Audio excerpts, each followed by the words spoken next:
تو میرے بزرگ اور بھائیوں یاد رکھو، یہ 13 دن میں نبی پاک کو بخار کچھ نہیں چڑھا تھا، اور 13ویں دن پر یہ دالیے بھی نہیں کھائے تھے، یہ سنت نہیں ہے۔ اور یاد رکھو، جو چیز نبی پاک کی سنت نہ ہو، ان کو کوئی اپنی طرف سے سنت بنا لے، حدیث پاک کا مفہوم ہے کہ وہ بندہ جہنمی ہے اور جہنم میں جائے گا۔ سنت نہیں ہے، اس کو سنت کہہ رہا ہے۔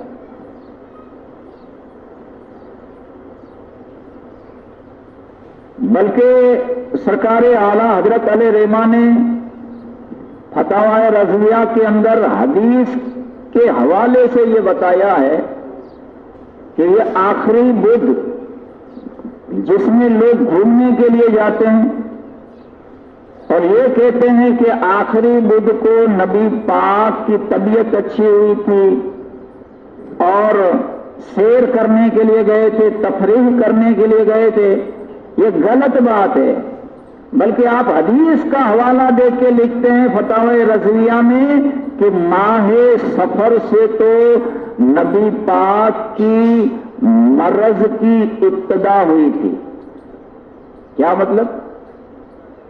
کہ ہمارے آقا علیہ السلام 12 ربیع الاول شریف کو آقا علیہ السلام نے وصال فرمایا، تو یہ بخار کی شروعات کہاں سے ہوئی تھی؟ ابتدا ماہ سفر کی آخری بدھ سے۔ آخری بدھ کو جن کے بارے میں ہمارے معاشرے میں یہ مشہور ہے کہ طبیعت اچھی ہوئی تھی، اچھی نہیں ہوئی تھی، پھرنے کے لیے نہیں نکلے تھے، بلکہ آخری بدھ سے تو شروعات ہوئی تھی بیماری کی۔ پھر وہ بیماری بڑھتی گئی اور پھر ماہ ربیع الاول شریف کی 12ویں تاریخ کو آقا علیہ السلام کا وصال شریف ہوا۔ تو جہاں سے ابتدا ہوئی ہے ان کے بارے میں ہم کہتے ہیں کہ اچھا ہوا گھومنے کے لیے نکلے تھے، یہ کتنی غلط بات ہے۔ وہاں سے تو ابتدا ہوئی۔ اور میرے بزرگ اور بھائیوں، یہ بیماری کی بات آئی تو ہمارے آقا علیہ السلام کی شان دیکھو، بیمار ہم بھی پڑتے اور بیمار ہمارے آقا بھی بڑے تھے۔ بیماری یہ ہمارے لیے سمجھو تو نعمت بھی ہے اور نہ سمجھو تو زحمت بھی ہے۔ میں آپ کو 12 بتا چکا ہوں کہ اللہ تبارک و تعالی جس بندے کو یا بندی کو جنت میں داخل کرنا چاہتا ہے، اور اللہ دیکھتا ہے کہ اس بندے کے اندر یا اس بندی میں کوئی بھی ایسی بات نہیں ہے جو اس کو جنت میں لے جائے، تو پھر اللہ تعالی ایسے بندے کو بیماری میں مبتلا کر دیتا ہے۔ اور بیماری میں اگر وہ بندہ صبر کرتا جاتا ہے تو اس نے جو گناہ کیے ہوتے ہیں اللہ تعالیٰ وہ گناہوں کو مٹاتا جاتا ہے۔ حدیث پاک میں ہے کہ ایک دن اگر ہمیں بخار آ جائے اور ہم صبر کریں تو 40 دن کے گناہ معاف ہو جاتے ہیں۔ اب جو بندہ یا بندی بیمار ہے، صبر کر رہی ہے، جیسے کہ یہ مرحومہ، یہ بچی بیچاری محتاج تھی، اپاہج تھی، پوری زندگی بستر کے اوپر گزاری، کتنا صبر کیا ہوگا، اور ان کی جس نے خدمت کی ہوگی گھر والوں نے، ان کو کتنا ثواب ملا ہوگا۔ تو صبر کیا ہمارا حسن ظن ہے، اور حدیث پاک کا مفہوم ہے کہ اللہ پھر وہ گناہوں کو مٹاتا جاتا ہے۔ اور اللہ دیکھتا ہے کہ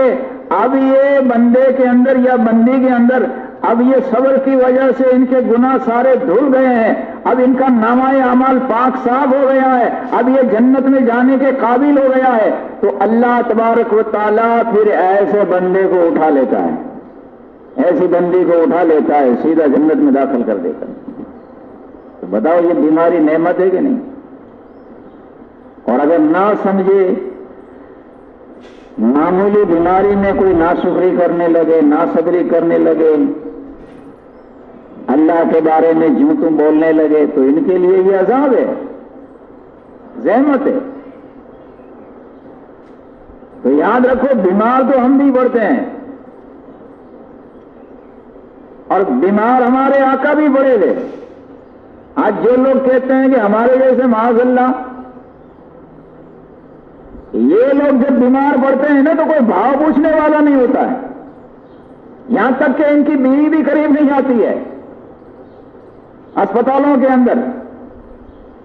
اور ذلت کی موت مرتے ہیں، کوئی بھاؤ پوچھنے والا نہیں ہوتا ہے۔ لیکن ہمارے آقا علیہ السلام جب وصال مرض میں مبتلا ہوئے، یہ ماہ مبارک کے اندر یہ مرض کی ابتدا ہوئی آخری بوجھ سے، تو حدیث پاک کا مفہوم ہے کہ روزانہ اللہ تبارک و تعالی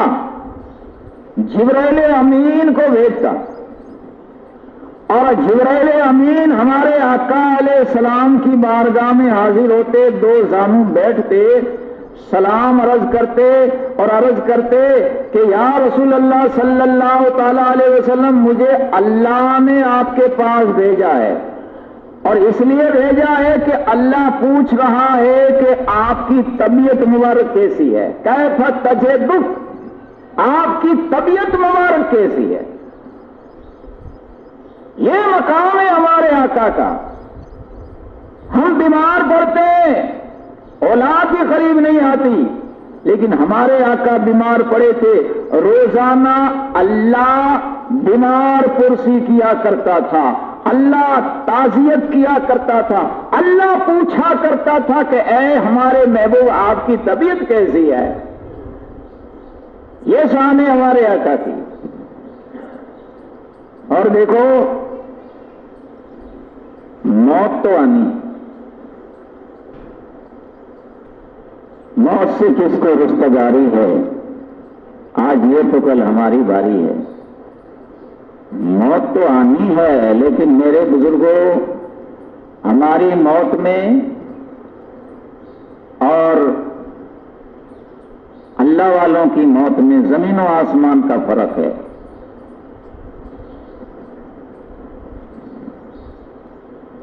ہماری موت میں اور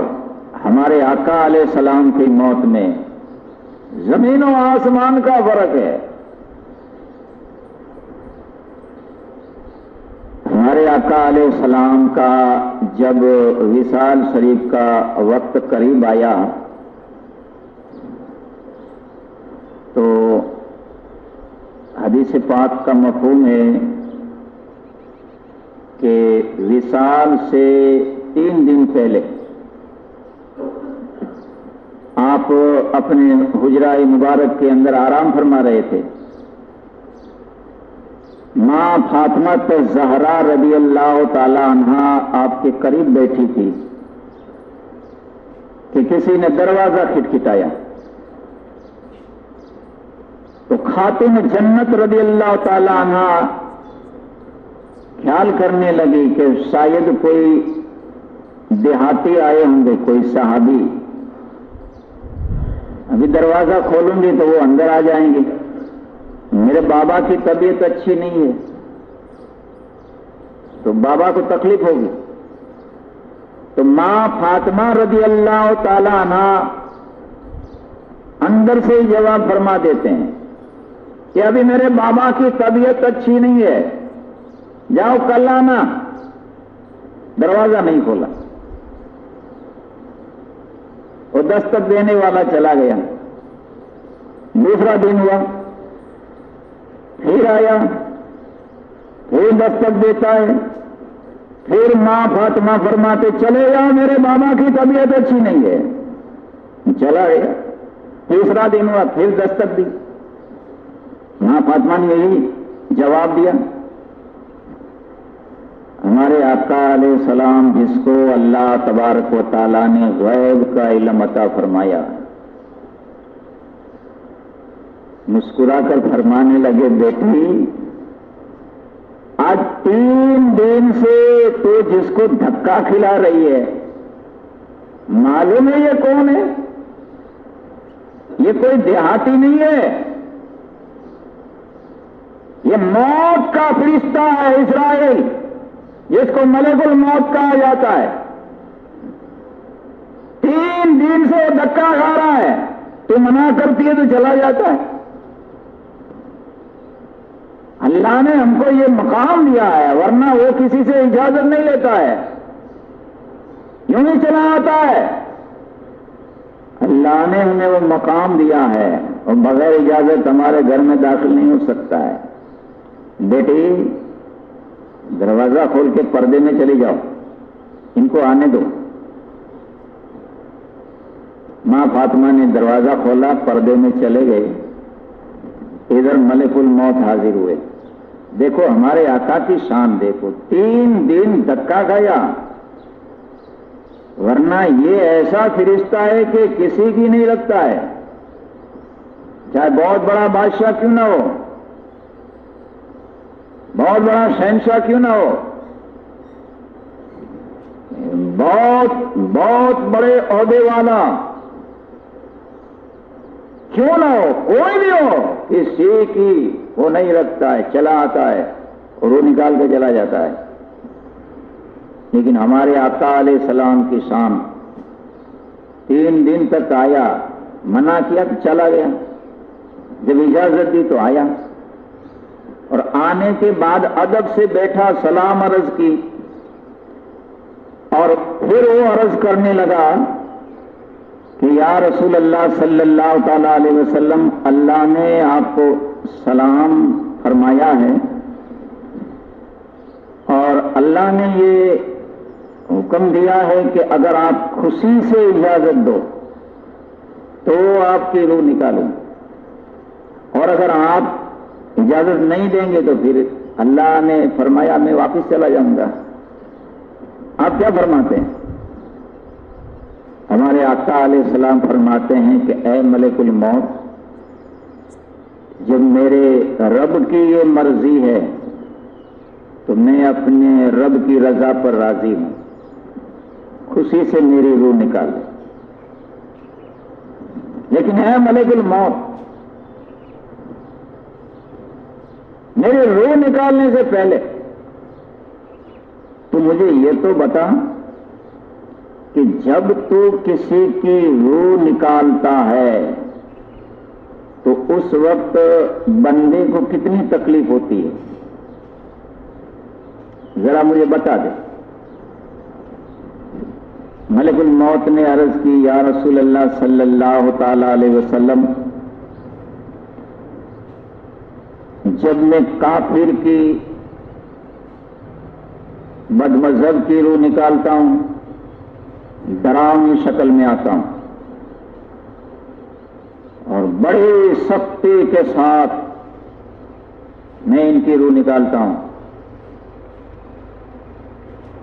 اور کوئی مسلمان کے پاس آتا ہوں، اگر وہ پھانسی کو فاجر ہے، گنہگار ہے، تو ان کی روح بھی سختی سے نکالتا ہوں. کہ کتنی سختی سے نکالتا ہے؟ کہ اس کو آپ یوں سمجھو کہ اگر کوئی بندہ سویا ہے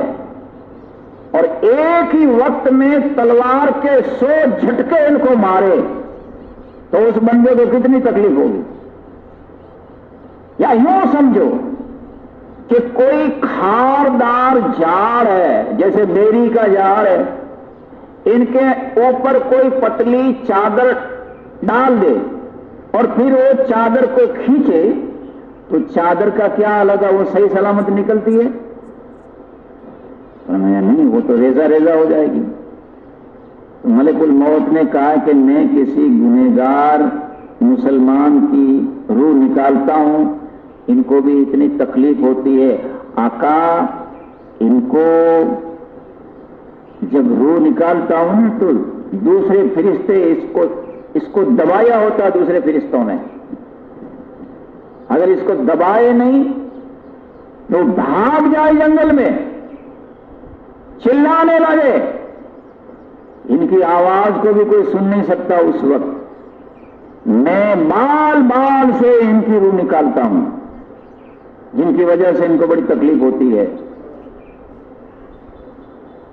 اور جب میں کوئی اللہ والے کی روح نکالتا ہوں جو اولیاء کرام کی جماعت میں سے ہو، ان کی روح نکالتے وقت تو مجھے اچھی صورت میں آنا پڑتا ہے، اور جب میں ان کی روح نکالتا ہوں آسانی کے ساتھ نکالتا ہوں۔ اللہ کی طرف سے اعلان ہو رہا ہوتا ہے کہ یا ایتھا النفس المطمئنہ ارجعی الی ربک راضیۃ مرضیہ فادخلی فی عبادی وادخلی جنتی۔ اللہ کی طرف سے اعلان ہو رہا ہوتا ہے کہ اے اطمینان والی جان، پلٹ جا ہماری طرف، میں تجھ سے راضی، تو مجھ سے راضی، اور داخل ہو جا اس جنت میں جس میں انبیاء ہے، جس میں صدیقین ہے، جس میں شہداء ہے، جس میں صالحین ہے، چلا جا۔ ان کی روح اس طرح سے نکالتا ہوں۔ لیکن گنہگار جو مسلمان ہوتے ہیں ان کی روح تو سختی سے نکالتا ہوں، اور کیسی سختی کرتا ہوں میں نے آپ کو بتا دیا۔ تو حدیث پاک میں ہے کہ ہمارے آقا علیہ السلام نے جب ہم گنہگاروں کے بارے میں یہ سختی کی خبر سنی تو حدیث پاک میں ہمارے آقا اس وقت رو پڑے سکرات کی حالت میں، اور روتے ہوئے فرمانے لگے کہ اے ملک الموت، میں تجھے خدا کا واسطہ دیتا ہوں، آج تو میری روح نکالنے آیا ہے، میری ساری امت کی تکلیف، سارے امتیوں کی تکلیف جو تو سکرات کے وقت دینے والا ہے، وہ ساری تکلیف اب تو مجھے دے دے، لیکن میرے کسی امتی کو ایسی تکلیف نہیں دینا۔ جب ملک الموت نے یہ سنا، عرض کرنے لگے یا رسول اللہ صلی اللہ تعالی علیہ وسلم، قسم پروردگار کی، مجھے اللہ نے یہ خوشخبری دے کر آپ کے پاس بھیجا ہے کہ آپ کا وہ امتی جس کے دل میں آپ کی محبت ہوگی، آپ کی عقیدت ہوگی، آپ کا عشق ہوگا، ان کی روح تو میں اس طرح سے نکالوں گا جیسے پھول میں سے خوشبو نکل جائے، جیسے آٹے میں سے بال نکالا جائے، اس طرح سے میں آپ کے عاشق کی روح نکالوں گا، جس کے دل میں آپ کی محبت ہوگی، ان کو تکلیف نہیں ہوگی۔ آقا آپ وہاں تشریف فرما ہوں گے، وہ آپ کے مبارک چہرے کو دیکھ رہا ہوگا، اور میں ان کی روح اس طرح سے آسانی سے نکالوں گا جیسے آٹے میں سے بال کھینچا جائے، اس کو پتہ بھی نہیں چلے گا۔ ہمارے آقا نے جب یہ خوشخبری سنی فرمایا اب میری روح نکال لو۔ تو کتنا بڑا احسان ہے ہمارے آقا کا ہمارے اوپر۔ پیدا ہوئے تو ہماری فکر رب حبلی امتی کہتے ہوئے پیدا ہوئے، اور دنیا سے جا رہے ہیں تو ہماری فکر ہے۔ تو میرے بزرگوں، ہمارا فریضہ ہے کہ احسان کا بدلہ احسان سے دینا چاہیے۔ حل جزاء الاحسان الا الاحسان، اللہ قرآن میں فرماتا ہے احسان کا بدلہ احسان سے دو۔ جب اس نبی کا اتنا بڑا احسان ہے ہمارے اوپر کہ سکرات میں وہ بچانے والے ہیں، قبر میں وہ بچانے والے ہیں، حشر میں وہ بچانے والے ہیں، تو ہم صحیح معنی میں ان سے عشق رکھتے، سچی محبت رکھتے، ہماری ایک ایک ادا، ہمارا ایک ایک طریقہ نبی پاک کی سیرت کے ڈھانچے میں ڈال دے. ہماری شکل، ہماری صورت، ہمارا لباس، ہمارا چلنا پھرنا بیٹھنا اٹھنا سب نبی پاک کے طریقے کے مطابق کر ڈالے.